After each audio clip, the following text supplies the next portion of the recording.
歡迎收睇或者收聽香港人看英國新聞。今次呢集係來自天空新聞嘅報導。英國國防大臣賀里安·恩希里表示，美國同以色列空襲伊朗之後，英國正係檢討緊本土嘅恐怖襲擊威脅級別，並已提升本土同海外駐軍嘅警戒水平。伊朗隨後向以色列及中東多個目標發動報復行動，外界關注會否引發更多恐怖威脅。目前英國威脅級別維持喺實質。內政大臣馬曼廷 Shahbanamemu 將決定會否調整級別。保守黨亦促請政府優先保障本土安全。詳細新聞內容。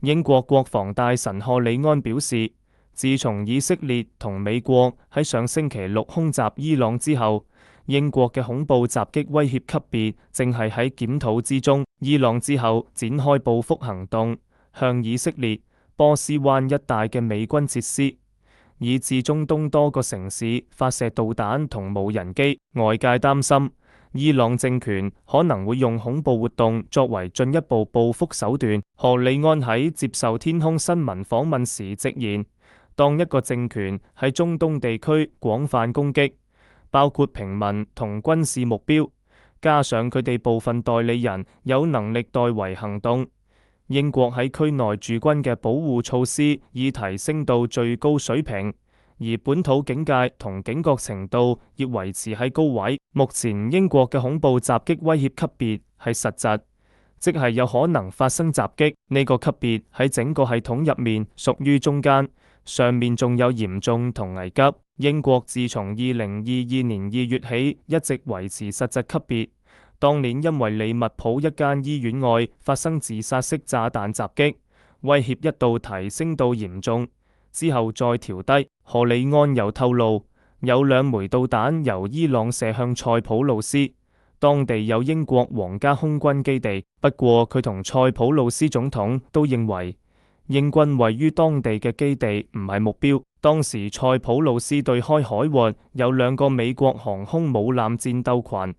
外界相信真正目標可能係佢哋。另外，英軍曾擊落伊朗無人機，而巴林一個有300名英軍人員駐守嘅基地亦有導彈落入。至於英國本土，當局亦懷疑曾出現與伊朗有關嘅敵對活動。2023年，一名車臣讓男子多夫塔耶夫 Magomed Hassan Dottif 因監視倫敦一間伊朗電視台總部，協助策劃恐怖襲擊而被判入獄。內政大臣馬曼廷負責決定會否提升威脅級別。賀里安表示，佢對英國情報機構有信心，有能力應對恐怖威脅。保守黨影子外相彭黛玲 Priti Patel 亦表示，政府必須關注伊朗局勢帶來嘅安全風險，強調保障本土安全係政府最重要嘅責任。